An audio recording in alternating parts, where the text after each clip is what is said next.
Hey, it's Sean with Kiwi. Welcome back to our series on straps and chains. The first choice you're going to have to make a lot of times is, do I use straps or do I use chains? If you go to the FMCSR, there's a lot of information in there on a lot of different things, but would you believe it that this part of the book is load securement. So 393108 is where that starts if you're interested. You should read that. All of you guys should read it. But whole books have been written on that section of that. For example, J.J. Keller puts out this little book that's that section of the FMCSR expanded and illustrated. Great read.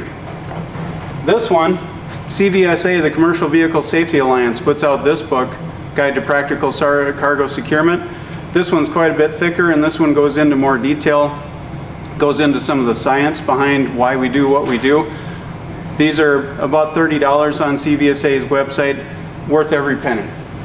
But that will tell you the rules, but it doesn't really help you out with, today I'm hauling lumber, tomorrow I'm going to be hauling machinery, the day after that I'm going to be hauling well pipe.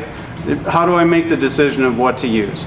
So a lot of times it comes down to safety versus effort that you need to put into it. So straps, for example, are light, easy to use, quicker than chains, more convenient in a lot of situations, but they have their limitations. The working load limit is less on them than what it is on the commonly used size of chain. And straps are a little bit easier on what you're hauling. So if you're hauling things that have painted surfaces, for example, straps are generally going to be a lot easier on those painted surfaces than chains would be. Chains are a lot tougher.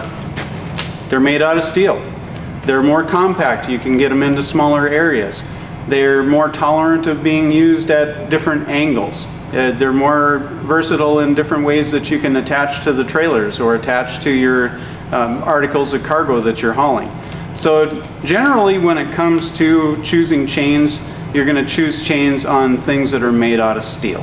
So if we're hauling raw materials, steel plate, chains are going to be your primary securement, especially to prevent that from shifting on the trailer. You might use straps or a combination of straps and chains to hold it down to the trailer, but when it comes to keep it from shifting forward, especially under braking, chains are going to be king for that.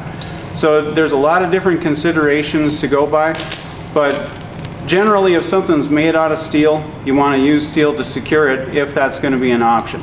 But if it's going to cause too much damage, then you're probably going to want to either put padding between your chains and the article that you're hauling, or you're going to want to switch to straps.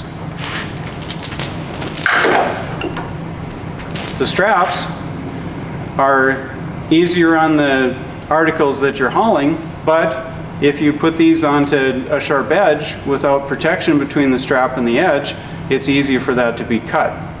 If you have a chain that's out in the wind and it's not touching the cargo, it tends to be more stable. Straps, if they're not touching the cargo, will tend to start fluttering in the wind, and that can cause damage to the cargo or cause damage to the strap just from that flutter.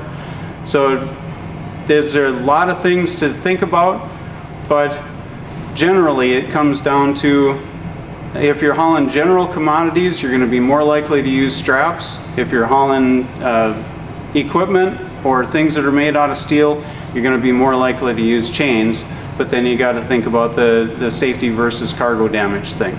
Always our priorities are going to be move the cargo safely, don't damage the cargo, and don't damage your equipment in the process of hauling the cargo. Stay tuned, we'll get back into it in more detail in the future episodes. Subscribe so you don't miss those upcoming videos.